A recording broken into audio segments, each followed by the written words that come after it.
The cold wind swept through the quiet streets of Cedar Falls as a worn-out woman named Hannah Meyer clutched her thin jacket tighter, trying to keep herself warm.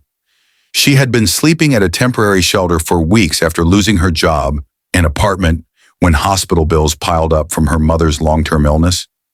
Every morning she walked through town searching for work, only to face the same disheartening rejection. She felt invisible, forgotten. By the time she reached the park bench outside a small cafe, her legs trembled from exhaustion.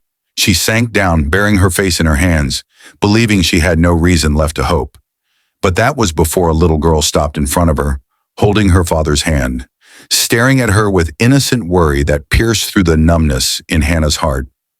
If you believe in kindness, second chances, and the power of helping others, even when you don't know their story, please like, comment, share, and subscribe. Your support helps spread messages that matter.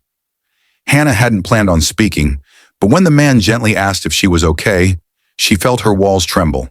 His name was Michael Turner, a single father doing his best to raise his 8-year-old daughter, Clara. Hannah gave a small, tired nod, assuring them she was fine, but the truth was clear in her eyes. She hadn't eaten in 2 days. Her cheeks were pale, hair unkempt, clothes thinning from months without stability. Michael noticed the subtle signs: shivering hands, hollow eyes, the way she avoided making eye contact, as if afraid that acknowledging her need would make her even more vulnerable. He guided Clara along, helping her cross the street, but he kept glancing back. Something about Hannah lingered with him, like unfinished purpose. The next morning, Hannah ended up in the same spot. She didn't expect anyone to remember her, but Clara ran up to her with a small paper bag filled with warm muffins. Hannah didn't cry, not right away. It was only when she saw Clara's smile, bright and unconditional, that her voice broke and tears finally escaped. She had forgotten what kindness felt like. Michael joined a moment later and sat beside her, sharing that he'd lost his wife 2 years earlier to cancer.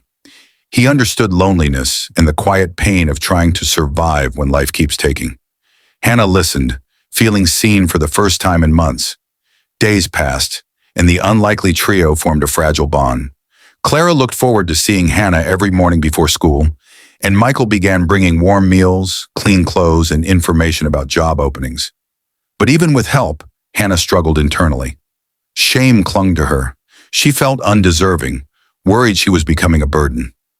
Each night at the shelter, she prayed for strength, asking God why life had become so heavy and how long she was meant to endure it. One evening, Hannah arrived at the park late, drenched from a sudden storm. She tried to hide her shivering, but Michael immediately noticed. He offered her his coat, insisting she come with them to get out of the rain. The three walked quietly down the street through a long row of townhomes under warm streetlights. Hannah assumed he was just walking her to the bus stop, but instead they stopped outside their home. She hesitated, unsure if she belonged there. When Clara tugged her hand and said she wished Hannah could stay forever, Hannah's breath caught in her throat. She thanked them but said she couldn't impose, especially with a child in the home. She turned to leave. That's when Clara stepped forward, her voice pure and soft, yet filled with a conviction beyond her age. She looked up at Hannah and said the words that froze time itself. "Come live with us." For a moment, nothing existed but the echo of those words in the cool night air. Michael stood behind Clara, silent, eyes glistening with emotion. Those words weren't planned, and he didn't stop her, because deep down, he realized he had been hoping for the same thing. His eyes filled with tears, not of pity, but of a profound realization. Maybe God had brought Hannah into their lives to heal more than one heart. Hannah felt the world tilt beneath her. She had spent months believing she had no place left to belong, no reason to hope, no home to return to. And here a child, someone with no judgment, no conditions, offered her the one thing she had been silently praying for, a family, even if temporary. Hannah broke down sobbing, unable to speak. Michael placed a comforting hand on her shoulder, assuring her that she didn't have to decide right away. But the door and their hearts were open. Comment below before we continue. Would you have opened your home to someone in need if you knew their story? Hannah stayed that night, not as a permanent guest, but as someone finally given space to breathe. She slept in the spare bedroom once used by Michael's late wife, and for the first time in months, she woke to the smell of breakfast instead of street noise. Over the following weeks, she helped around the house, applied for jobs, regained strength, and slowly rebuilt her life. She found part-time work at the same cafe near the park and began saving money to eventually move into her own apartment. But even as she rebuilt herself, the bond with Michael and Clara only grew deeper. The house no longer felt like a place she was visiting. It felt like home. By spring, Michael confessed that taking her in saved him too. The house had been quiet and heavy with memories, but Hannah had brought warmth and life back into their routines.